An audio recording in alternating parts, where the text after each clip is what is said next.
नमस्कार दोस्तों, स्वागत है आपका स्टडी फॉर सिविल सर्विसेज में। यूपी ट्रिपल एससी पीटी की तैयारी कर रहे हैं तो फ्री वाला हमारा टेलीग्राम जरूर ज्वाइन कर लीजिएगा, जिसका कि पूरा नाम है UP triple SC PET by study for civil services, यानी कि @UP triple SC PET by study for civil services, बिना किसी स्पेस के, ना कोई अंडरस्कोर है। लगातार उसमें यूपी ट्रिपल एससी पीईटी से जो सिलेबस है जितनी भी, उसको पिक्स के फॉर्म में दे रहे हैं, बिल्कुल शॉर्ट पिक्स है। उतना अगर आप जो है कर लेंगे, काफी कुछ जो जितना भी पीटी में जीएसजी के करंट अफेयर है, सारी जो है हम लोगों की तैयारी हो जाएगी।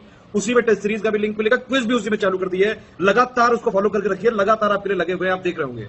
उस ग्रुप की लिंक वीडियो के डिस्क्रिप्शन में दी हुई है, जो हमारा डिस्क्रिप्शन में है उसी से ज्वाइन करिएगा। वीडियो के जो डिस्क्रिप्शन में लिंक दी हुई है उसी से ज्वाइन करिएगा, या फिर ये वाला ग्रुप है, देख लीजिए ध्यान से। टेलीग्राम में ये लिख के सर्च करना है UP triple SC PET by study for civil services, बिना किसी स्पेस के। ये वाला ग्रुप है, अपना ध्यान रखिएगा। ये वाला दूसरा कोई चैनल है, इसको ज्वाइन कर सकते हैं आप चाहें तो। ये वाला हमारा मेन चैनल। इंस्टाग्राम में हमारा पेज फॉलो कर लीजिएगा, स्टडी फॉर सिविल .सर्विसेज। इसमें स्टोरी हाईलाइट, जो हाईलाइट हो प्लस पोस्ट जरूर देख करिए। सारे क्वेश्चन अटेम्प्ट करिए और स्कोर अपना जरूर कमेंट करके बताइए कितने आपके क्वेश्चन सही हो रहे हैं। दोस्तों, UP triple SC PET exam के लिए क्विजेस लगातार चल रही हैं और इस वाले क्विज में हम लोग बाइलिंगुअल फॉर्मेट में कुल मिलाकर 25 एमसीक्यूज पर चर्चा करेंगे। तो शुरू करते हैं। पहला प्रश्न आप देखिएगा। पहले प्रश्न में कहा जा रहा है कि in India the reform policies, reform किस सेक्टर में? इकोनॉमी के सेक्टर में। तो reform policies were first introduce in which year? जो आर्थिक सुधार के दिशा में हमने कदम बढ़ाया था, हालांकि इससे पहले भी आर्थिक सुधार हुए हैं, ये कोई नया नहीं था, लेकिन इसमें बड़ा सुधार होता है, बड़ा परिवर्तन आता है। पहले तो बड़ा संकट आता है, उसके बाद ये होता है। तो ये सब कब होता है, समय आपको बताना है। और इसका जो टाइम है वो 1991 का है। अर्थव्यवस्था का हमने उदारीकरण कर दिया, और उदारीकरण का मतलब ये होता है कि आप अपने डोर, जो इकोनॉमी के डोर हैं, उसको ओपन कर दीजिए। बाहर से आकर निवेशक, जो इन्वेस्टर हैं, वो यहाँ इन्वेस्टमेंट करेंगे, अपने उद्योग लगाएंगे, यहाँ के लोगों को उसमें सामान अपना बेचेंगे, रोजगार भी देंगे कुछ हद तक, जैसा कि अभी कर रहे हैं, लेकिन कमाकर उसे अपने देश में ले जाएंगे। यहाँ से जो इन्वेस्टमेंट उन्होंने किया है उससे वो अपना प्रॉफिट कमाएंगे और उसे अपनी कंट्री में ले जाएंगे। ये तरीका होता है, और यही काम हम दूसरे देशों में भी कर सकते हैं जहां पे ऐसी परमिशन हो। तो ये उदारीकरण का सीधा मतलब होता है, और भी कई सारे इसके सेगमेंट हो सकते हैं, लेकिन मेन। और ये काम हमें करना पड़ा 1991 में, जब अर्थव्यवस्था पे एक गहरा संकट आता है। उस समय वित्त मंत्री रहते हैं मनमोहन सिंह जी, ठीक है।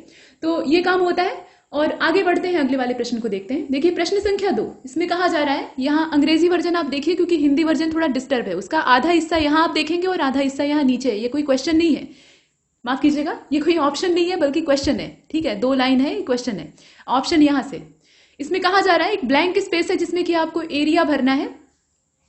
तो means that the president of India can refer any matter that is of public importance, ठीक है, पब्लिक इंपॉर्टेंस का हो, या फिर that which involve interpretation of constitution to supreme court for advice. तो आप बताइए कि ये है क्या चीज? मतलब ये ओरिजिनल जुरिडिक्शन है, या फिर इसमें से रिट जुरिडिक्शन है, या फिर अपीलेट वाला है, या एडवाइजरी है। तो इस प्रकार का जो दोनों के हितों वाला होता है, ये एडवाइजरी होता है। इसमें सलाहकार न्यायिक क्षेत्र के तौर पे काम होता है। अगले प्रश्न को देखते हैं। प्रश्न संख्या 3 में आपसे कहा गया कि द चोल किंगडम, या चोला किंगडम जिसे आप कहते हैं, असल में चोल ही होगा, तो mostly rule which region of India, मतलब ये किस क्षेत्र में ज्यादातर अपना शासन करते हैं। तो ये जो साम्राज्य है, चाहे चोल, चेर, पांड्य में से कोई भी हो, ये सब द्रविड़ वाला जो एरिया है, मतलब द्रविड़ क्षेत्र आप जिसे कह सकते हैं, सुदूर दक्षिण, वहां पे इनका साम्राज्य स्थिर रूप से रहता है। वैसे अपने विजय अभियान के चक्कर में ये उत्तर की ओर बढ़ आते हैं, लेकिन यहाँ टिकते नहीं है, फिर वापस चले जाते हैं। तो इसका करेक्ट आंसर क्या हो जाएगा? साउथ, दक्षिण। आगे बढ़ते हैं। प्रश्न संख्या 4 को देखिएगा। इसमें कहा गया कि the oceanic crust mainly consist of silica and, एक और आपको सबस्टेंस यहाँ भरना है या मटेरियल भरना है। कहने का तात्पर्य यह है कि जो महासागर की परपटी होती है, ऐसा नहीं है कि क्रस्ट वही है जिस पर कि हम चलते हैं या जिस पर कि पहाड़ और पठार पाए जाते हैं। जो समुद्र है उसके नीचे की जो तलहटी है वो भी क्रस्ट है, वो मेंटल या कोई और चीज नहीं है, वो क्रस्ट का ही पतला भाग होता है। मतलब उतनी मोटाई उसकी कम हो जाती है, जितना महासागर गहरा है उतनी क्रस्ट की मोटाई वहां पे कम होती है, और इसीलिए क्रस्ट वहां की कमजोर होती है, उसमें टूटने की घटना हो सकती है, और टूटती है तो बहुत भयंकर भूकंप आता है। और ऐसा कहां पर हो रहा है? इस समय हिंद महासागर के नीचे चल रहा है। तो ये सब महाद्वीप निर्माण की प्रक्रिया होती है। अब इसमें आप देखिए, तो बताइए कि सिलिका के अलावा क्रस्ट का जो नीचे का पार्ट होता है उसमें क्या होता है? देखिए यहाँ मैग्नीशियम होता है। अगर ऊपर की सतह होती है ना, जिस जमीन पे हम चलते हैं, जो स्थल कहलाता है, तो वहां पर एल्यूमिनियम वगैरह होता है। लेकिन ये चूंकि महासागर के नीचे की संरचना है, तो थोड़ा सा इसमें डिफरेंस होता है, मैग्नीशियम पाया जाता है मुख्य रूप से, और तत्व जो है वो कम होते हैं। प्रश्न संख्या 5 को देखिएगा। Which is the only one example of Mollusca phylum. जो मोलस्का फाइलम होता है, कई सारे फाइलम्स आपने बायो में पढ़े होंगे, उसमें से ये जो मोलस्का फाइलम है, इसका एकमात्र एग्जाम्पल इसमें से कौन सा है? देखिए, लोकस्ट होगा, बटरफ्लाई होगा, स्कॉर्पियन होगा या फिर ऑक्टोपस होगा? ऑक्टोपस होगा। इसमें बाकी जो है वो मोलस्का से बिलोंग नहीं करते हैं, इनका अलग अलग फाइलम है।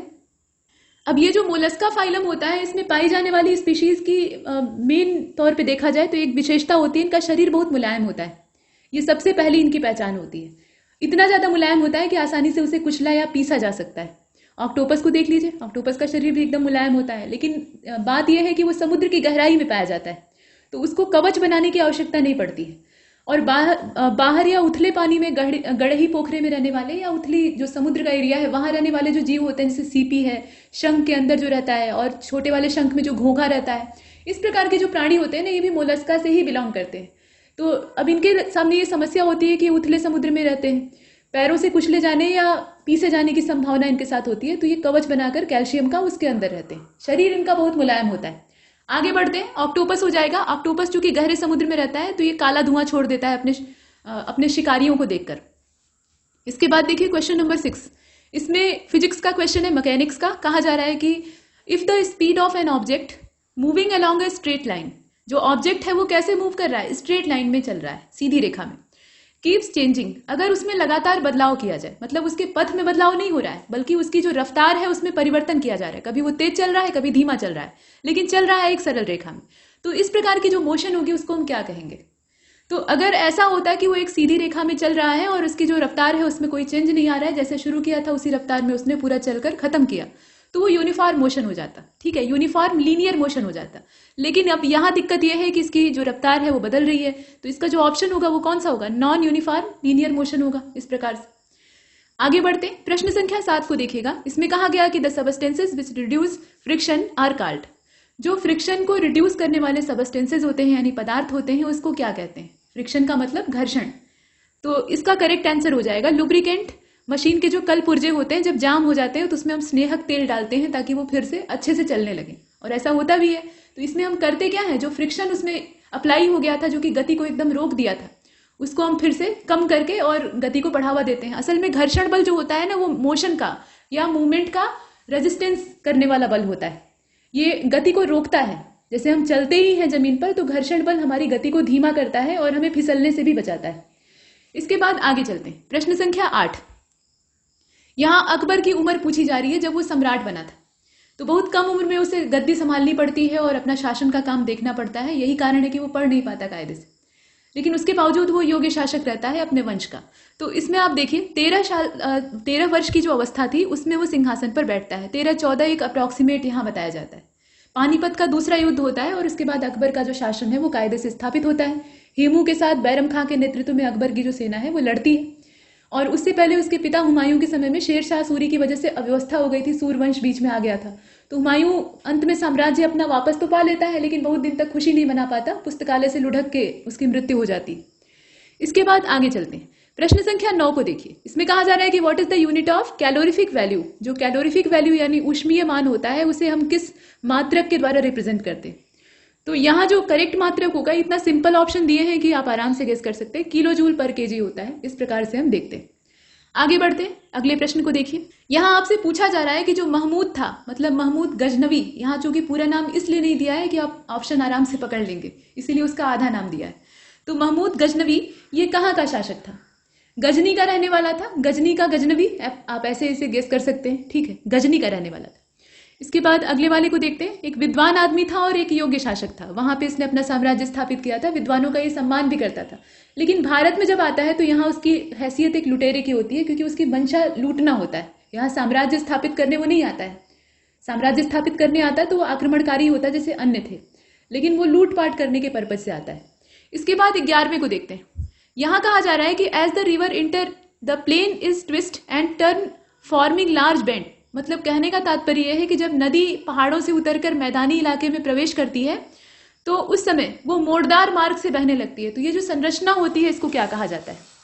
इसे क्रोक्स कहा जाता है, ठीक, या फिर इसमें से वक्रता कही जाती है, कर्व लेके वो बहती है, राउंड कहा जाता है, यहाँ आप देख रहे हैं, या फिर विसर्प कहा जाता है। इसमें से कौन सा होगा? देखिए विसर्प कहा जाता है, इसे आप मिनेंडर्स कहते हैं, भूगोल में आपने पढ़ा होगा। इस प्रकार से वो मोड़दार तरीके से मोड़ लेकर तब आगे की ओर प्रवाहित होती है। पहाड़ से उतरने में नदी को अच्छी खासी मेहनत करनी पड़ती है, हालांकि ढाल मिलता है। इसके बाद आगे बढ़ते हैं। प्रश्न संख्या 12 को देखिएगा। यहाँ कहा गया कि गोल गुंबद, इसको डिजाइन किसने किया था, तैयार किसने किया था वो अलग बात है, डिजाइन किसने तैयार किया था ये बताइए।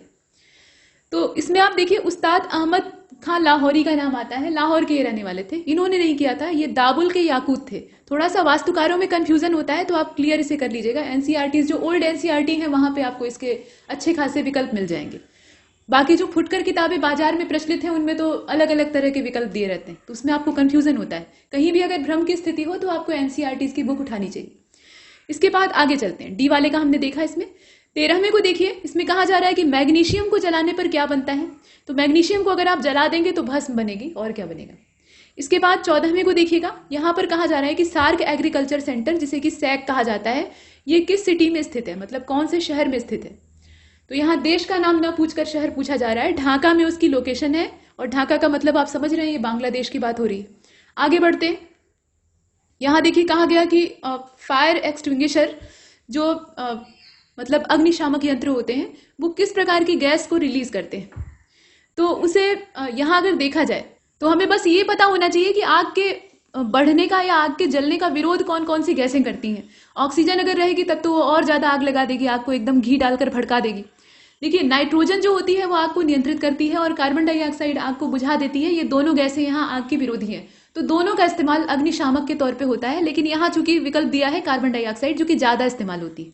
ठीक, ऑक्सीजन से कुल मिलाकर आप संपर्क काट दीजिए, सीधी बात है, तो अपने आप आग बुझ जाएगी।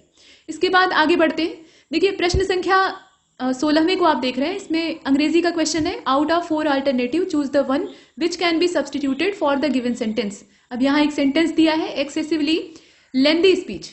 अब इसके लिए आपको यहाँ वर्ड चुनना था, तो इसका हो जाएगा वर्बिएज। ये आप सेंटेंस का यहाँ जो वन वर्ड सब्सटीट्यूशन के तौर पे है वो आप देख रहे हैं, वर्बिएज हो जाएगा। इसके बाद आगे चलते हैं।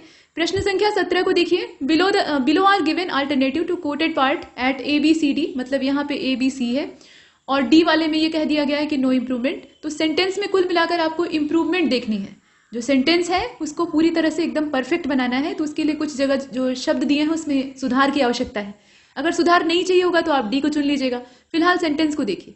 We would not want them to think we doing anything immoral. अब यहाँ पे जो डूइंग वर्ड है उसकी जगह पे हम क्या इस्तेमाल करें, मतलब उसके साथ कोई सहायक क्रिया लगाएं या न लगाएं, क्या करें। तो यहाँ वॉज डूइंग दिया है, वर डूइंग दिया है, डन दिया है, और नो इम्प्रूवमेंट वाला ऑप्शन भी है। तो देखिए इसमें वर डूइंग हो जाएगा। वर डूइंग मतलब डूइंग से पहले आप क्या कीजिए, वर लगा दीजिए। पास्ट कंटिन्यूअस वाला जो फंडा है वो यहाँ काम करेगा, तो सेंटेंस जो है वो एकदम परफेक्ट हो जाएगा। इसके बाद अगले प्रश्न को देखिएगा 18वां। इसमें कहा जा रहा है कि in this question 4 alternatives are given for the item और फ्रेज। लोकोक्ति या मुहावरा यहाँ आ गया है।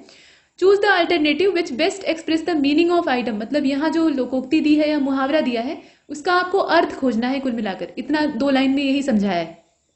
तो पहले मुहावरा देखते हैं। मुहावरा ये है कि इट गोज विदाउट सेइंग। ठीक, ये एक टेढ़ा शब्द है।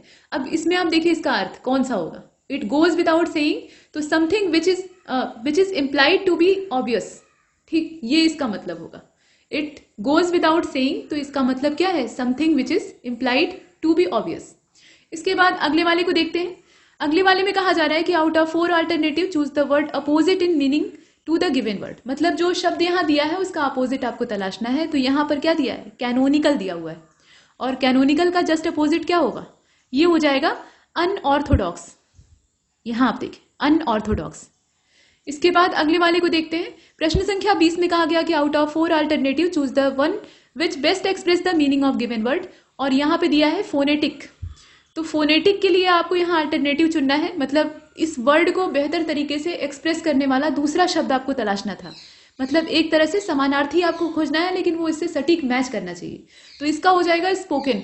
फोनेटिक का मतलब यहाँ पे जो इसका बेस्ट एक्सप्रेशन है वो किस रूप में दिखाई देगा, स्पोकन के रूप में। डी वाला सही है। इसके बाद अगले वाले को देखते हैं। 21वें में आपसे कहा जा रहा है कि which of the following countries share border with Myanmar, मतलब इसमें से जो देश दिए हैं कौन से देश म्यांमार के साथ अपनी सीमा को साझा करते हैं। बांग्लादेश, लाओस, मलेशिया, थाईलैंड और वियतनाम का नाम दिया है। तो इसका हो जाएगा पहला, दूसरा, चौथा। मतलब म्यांमार के साथ सीमा साझा करने की अगर बात करें तो बांग्लादेश करता है, लाओस भी करता है, ठीक, और इसके अलावा थाईलैंड करता है। इस प्रकार से हमने देखा। तो पहला, दूसरा और चौथा इसका परफेक्ट है। ये मैप का क्वेश्चन था, अगर आप नक्शे से पढ़ेंगे तो बेहतर होगा। इसके बाद क्वेश्चन नंबर 22 को देखिएगा, Japi is a traditional folk culture of which state. ये जो जापी है ये किस राज्य की या किस क्षेत्र की पारंपरिक लोक संस्कृति है। तो यहाँ राज्य का नाम कुल मिलाकर आपको सिलेक्ट करना है और इसका जो करेक्ट आंसर है वो डी हो जाएगा इसका, मतलब चौथा वाला। इसमें से कोई नहीं, यहाँ जो राज्यों के नाम दिए हैं ना उनमें से किसी का भी जापी से कनेक्शन नहीं है, न तो छत्तीसगढ़ से है, न कर्नाटक से है और न ही तमिलनाडु से। तो क्वेश्चन ये है कि ये है कहाँ का। ये देखिए असम का है, असम राज्य का है। और जापी एक प्रकार की टोपी होती है, मतलब सिर पर धारण किया जाने वाला टुर्बन, आप उसे समझ सकते हैं। तो ये वहां की है, लोक संस्कृति का हिस्सा है। इसमें से कोई राज्य नहीं होगा, ये असम हो जाएगा। क्वेश्चन नंबर 23 को देखिएगा, what is the rank of India in 2020 democracy index from among 167 countries. अब यहाँ देखिए प्रश्न में भी काफी कुछ बताया गया है। 2020 का जो लोकतंत्र सूचकांक था यानी डेमोक्रेसी इंडेक्स था, उसमें कुल मिलाकर शामिल देशों की संख्या थी 167, भारत भी उसमें शामिल था। तो भारत की पोजीशन कौन सी? भारत का स्थान इसमें से 53वां है, 53वां स्थान उसको प्राप्त होता है। ये जो डेमोग्राफी का इंडेक्स है उसमें बहुत अच्छी स्थिति नहीं कही जा सकती। इसके बाद अगले वाले को देखते हैं।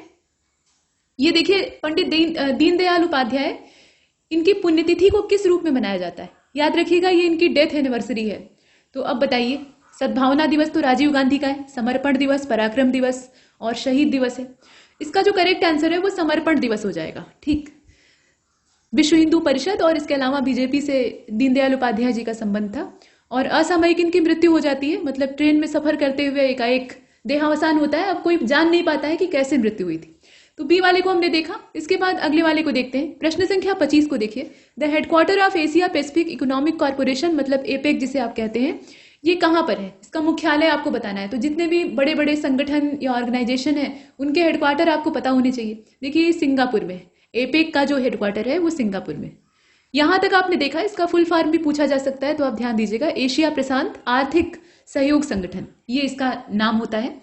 और यहां तक हमने इस क्विज को कंप्लीट किया है। ऐसे कई सारी आपको मिलती रहेंगी, बने रहिए हमारे साथ। तब तक के लिए नमस्कार।